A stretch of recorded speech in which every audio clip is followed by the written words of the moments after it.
कुछ दिनों के शांत माहौल के बाद कस्बे में एक और अनहोनी घटित हुई।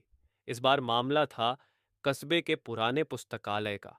पुस्तकालय का मुख्य पुस्तक संग्रहालय बंद होने के बावजूद रोज रात को किसी के आने के निशान मिलने लगे थे। कई दुर्लभ किताबें अपने स्थान से गायब हो रही थीं और कुछ पन्ने फटे हुए पाए जा रहे थे। पुस्तकालय के संचालक मिस्टर वर्मा बेहद चिंतित थे। उन्होंने इस रहस्य को सुलझाने के लिए आरव की मदद मांगी।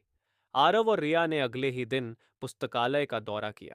मिस्टर वर्मा ने उन्हें बताया कि यह पुस्तकालय 100 साल पुराना है और यहाँ कई दुर्लभ पुस्तकें संग्रहित हैं। उन्होंने आरव को उन किताबों का स्थान दिखाया जहां से किताबें गायब हुई थीं। आरव ने गौर से देखा तो पाया कि खिड़की के पास दीवार पर हल्के खरोंचों के निशान थे, जैसे कोई बार बार खिड़की से अंदर आया हो।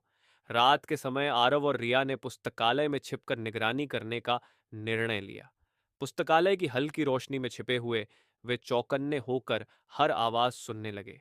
आधी रात को अचानक उन्होंने हल्की सी आवाज सुनी। एक छाया धीरे से खिड़की से भीतर दाखिल हो रही थी।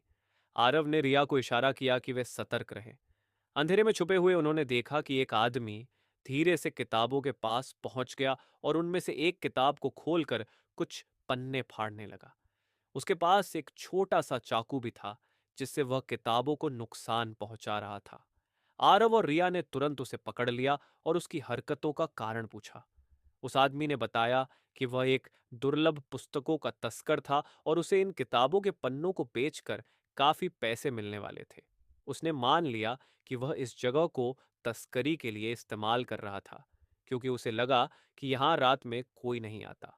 आरव ने मिस्टर वर्मा को बुलाकर पूरी घटना बताई। मिस्टर वर्मा ने तुरंत पुलिस को सूचना दी और उस तस्कर को गिरफ्तार करवा दिया गया।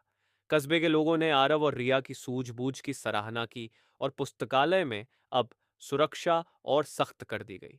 इस मामले के बाद आरव की प्रसिद्धि कस्बे में और भी बढ़ गई और लोग उसे एक सच्चे नायक के रूप में देखने लगे।